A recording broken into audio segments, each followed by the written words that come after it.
that develop projective design scenarios for the border zone between North and South Korea. The studio, Parallel Utopias, Strategy of Normacy and Exception, speculated upon the dystopic and utopic status of the divided Koreas to propose reflexive architectural scenarios that is able to navigate between political forces through the integration of flexible ecological systems. Yes. Can you do it a little bit louder, please? Okay, I will try. The main objective of the studio was to explore possibilities of reflexive ecologies as a key agency of transborder collaboration.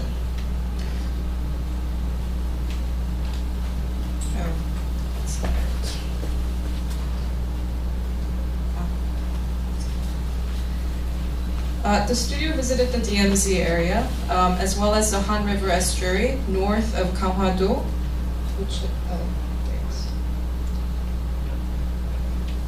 Gangwon-do area, Han estuary, and then the open waters of Yeonpyeong Island and the West Sea. From our visits, it was evident that the transborder area of the Koreas is a rich ecological habitat fraught with visible and invisible military and political tension. It is basically a catch-22 where the biodiversity of the no man's land oasis can only exist because of the barbed wires, fencing, surveillance, and etc., etc. But in the past decade, we've seen dramatic increase in ecological collaborations across and adjacent to the border regions, despite the unpredictability of the future of the Koreas. There is a great interest in utilizing the previously untouched territories. With unregulated development forces looming ahead, it is imperative that we re-envision sustainable futures and possible alternatives that are not solely dependent on particular futures, but is about opportunities of the current and the present that are flexible and adaptable for all impending futures. So, at the beginning of the studio, we started with the following assumptions. One, nature cannot be put on a pedestal. Nature without humans and its positioning as the exotic other actually limits the possibility of conservation and sustainable environments. We must look at ecology without nature, where human interventions are an integral agency for a sustainable ecological system. Two, previous collaborative developments between North and South Korea have been oriented mostly around big private capital that are negligent of sustainable regional developments. Ecological sustainability and conservation of the ecological system of the border is challenged by potential unimpeded developments under the rubric of collaborative development. Number three, the discrepancy of the ideal map and the real site provides opportunities for collaborative experimentation. Due to the topographic, geological, and tidal conditions of the site, actual borderline locations defined by the Korean Armistice Agreement of 1953 do not actually correspond with that of the ground, and at best ambiguous on water. So based on these premises, we asked the following questions. We asked a lot of questions. I'm just going to read this because this was a pretty important basis for our studio projects. How can ecological conservation and development happen as a means of collaborative cooperation, as we've been asking? How do we make the development into a constructive process for the regional community? How can space become reflexive to political fluctuations? Can the flexibility, uncontrollability, the transformative qualities of the ecological environment, such as climate, atmosphere, tides, currents, animals, plant species, become spatial agencies that allow for these reflexive programs? What are the possible systems of governance in these interstitial zones, and who are its potential agencies? Can ecological conservation, science, and environmental monitoring groups become active agencies for economic collaboration? How can the legal definitions and the language of borders expand our opportunities of intervention and possibilities of exception? What is the power of space, and how can architecture become an integral medium of communication and collaboration? Can we exist between the lines, so to speak? The parallel existence of the two Koreas requires a spatial condition that is adaptive to the extremities of the military and political environment at large.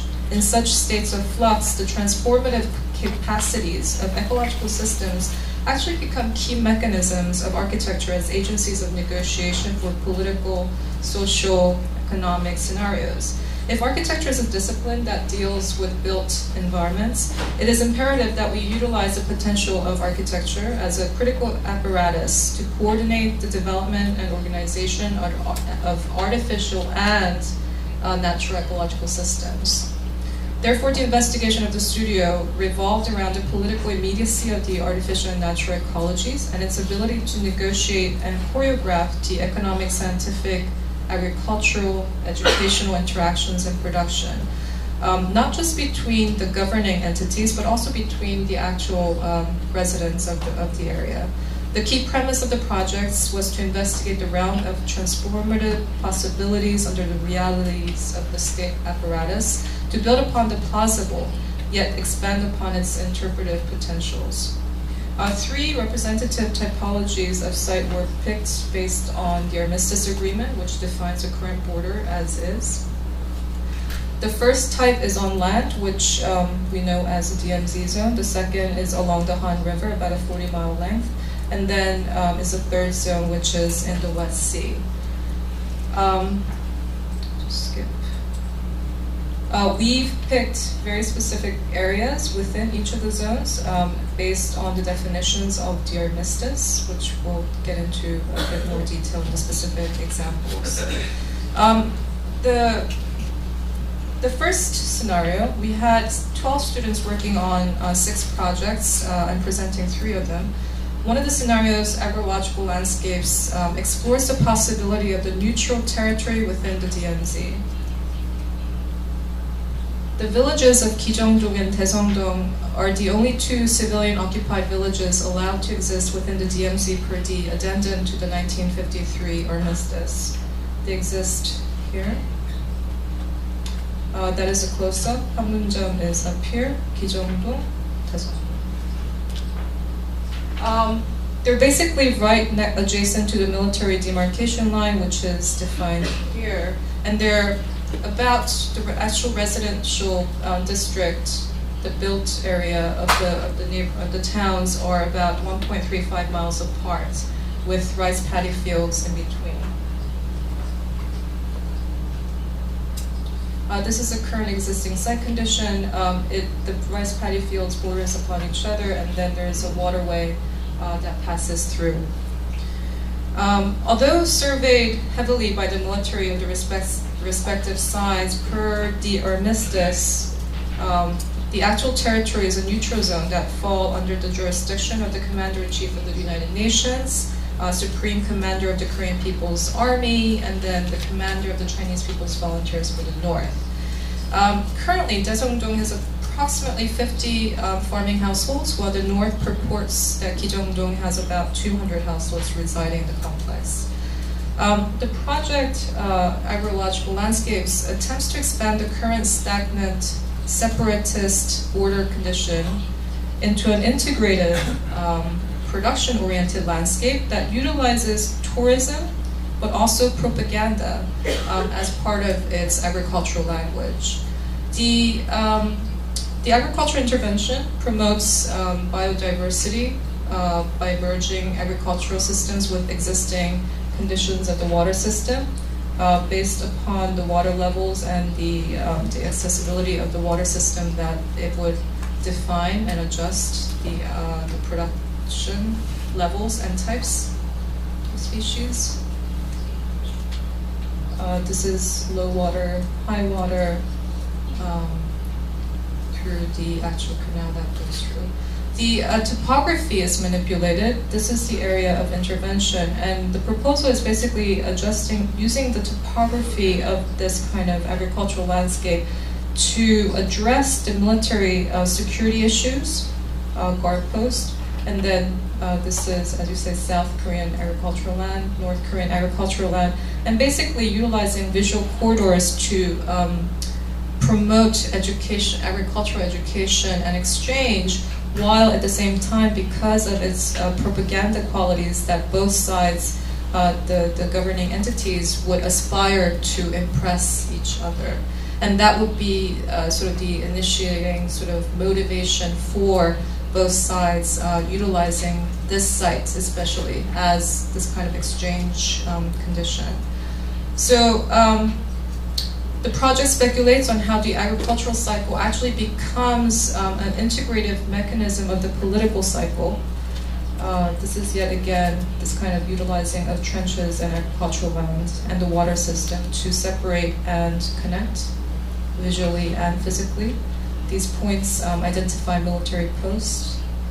And then also utilizing tourism, like we know all what this flag is, but utilizing tourism as a way to maybe be able to integrate into this site and get out as much as you can.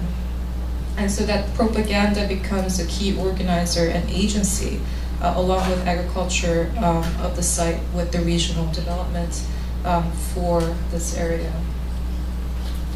Scenario 2 is on the second border type along the Han River estuary.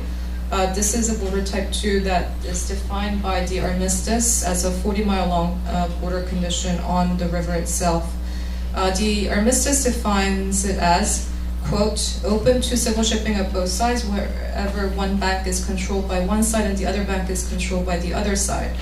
This is a condition that's called condominium, where two or more sovereignties share equal dominion and exercise their rights jointly.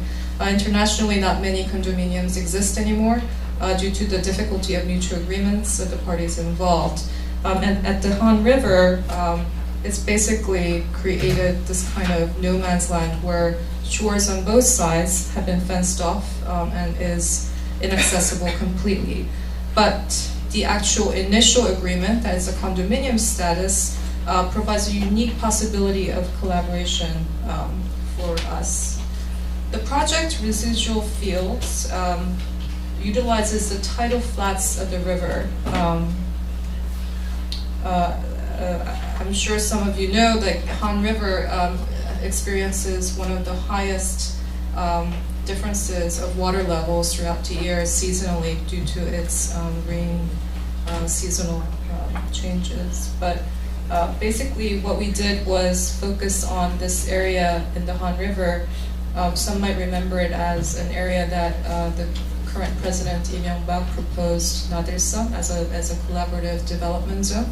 But basically this is about the length of, oh no, this is about the length of Manhattan. Okay, I'm going to go really fast.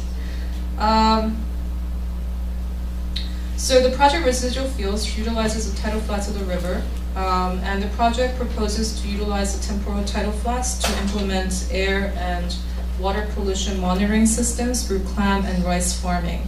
Clam farms are installed with buoyant pollutant monitoring devices, while the rice fields on both sides of the border are installed with air balloons with air quality monitoring devices. The farms and the monitoring devices are to be administered by both sides as a small test case project of governance systems whose larger objective is agriculture exchange and pollution monitoring. Agricultural productivity and environmental quality are both critical issues of the region, and so utilizing site-specific issues are opportunities of this kind of collaborative spatial intervention. Seasonal tidal exchanges of the region, the tidal flows and the tidal times would allow for different kinds of activities to take place in this kind of communal land that is owned by both sides. But by strategically locating it, that you could potentially access certain kind of installations when it's high tide, but cannot access when it's low tide, so that this kind of condominium status might be utilized for economic productivity for both sides. So the third site also becomes a site-specific art installation for tourism purposes, maybe. Scenario 3, adaptive territories, is a site that is most ambiguous and contested border condition due to the ambiguity, there's no lines, of the language of the armistice. The West Sea remains the most controversial border that continues to evoke military clashes, as we know, small and large, constantly. The main problem arises from the minimal language of the armistice, and this is the various different types of proposed argued for bound border lines based on all these kind of regional international laws that has been mapped here. And also by the fact that the U.S. actually is not part of the international law of the sea convention agreement country, and then also the North Korean side is also semi-agreement with. Also, it's a high blue crab fishing area where, as we know, blue crabs are highly sought after commodities in the region. And due to the impasse between North and South Korea, currently Chinese fishing boats are taking great advantage of this kind of no man's zone. And so we focus in on this area, that's Daeyeongpyeongdo, and there's this area that is a leftover, like sort of previously semi-agreed to peace zone that were going to be developed as a maritime peace park area. And so we focus in on that condition where it's neither nor territory in water. And adaptive territories basically proposed that this neutral zone can be occupied by this kind of artificial floating islands that act as sovereign nation that occupies a neither nor zone while being able to be mobile among disputed waters. And as we know, there are actually these things in existence. And we call them the Unified Korea. They had their own flag to act as a neutralizing entity as they claim territorial waters under the UN International Law of the Sea. And in a state of continuous ambiguity, these mobile islands function as political, military, ecological monitors of the sea. They occupy certain areas, like this would be a fishing sort of control for the fishing seasons, and then military conflict time, they would border control and allow both sides to remain neutral to each other. These are some images that they've created. And so finally, the built environment as a spatial product become important tools of meditation on conflict zone politics. Architecture is an active agent through which we can delaminate and evaluate geopolitical complexities as a means to identify the realm of reality and fiction, as a means to envision possibilities of constructive intervention. In Korea, ecological conservation and economic development have become important tools of transborder interactions. And we like to think of this as an important transborder prototype condition. Along with the NGOs, state agencies, environmental policymakers, and etc., we propose that architects, landscape architects, and planners can become active participants who can really project beyond the politics to investigate new spatial opportunities as possibly reflexive, ecological, that are natural and artificial spaces that are being addressed. So we would like to go beyond the physical border and be able to implement changes in the social cultural boundaries. And as an investigation into the possibilities of architecture as political agencies, we actively would like to think of this kind of geopolitical intervention not as a means of territorial separation, but of productive integration and constructive cooperation. Thank you.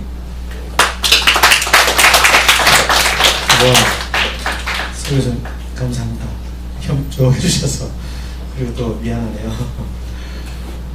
세 분의 굉장히 독특하고 매력적인 발표를 여러분들이 세 분의 독특하고 매력적인 발표를 들으셨는데요. 이제 앞으로 네 분의 토론자가 걱정입니다. 이 굉장히 새 발표뿐이지만 굉장히 광범위하고 평소에 대하지 못하는 주제들이어서 과연 네 분이 어떻게 토론을 전개할 건지 굉장히 궁금합니다. 그럼에도 이렇게 시간을 타이트하게 운영했음에도 불구하고 굉장히 시간에 쫓기고 있거든요. 그래서 네 분은 각각 5분씩 해주시고요.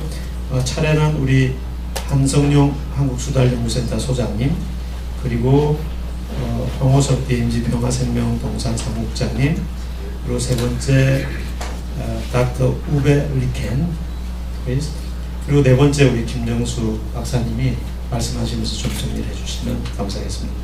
그럼 먼저 한국수달연구센터 소장님이신 한성용 소장님으로부터 토론을 듣도록 하겠습니다.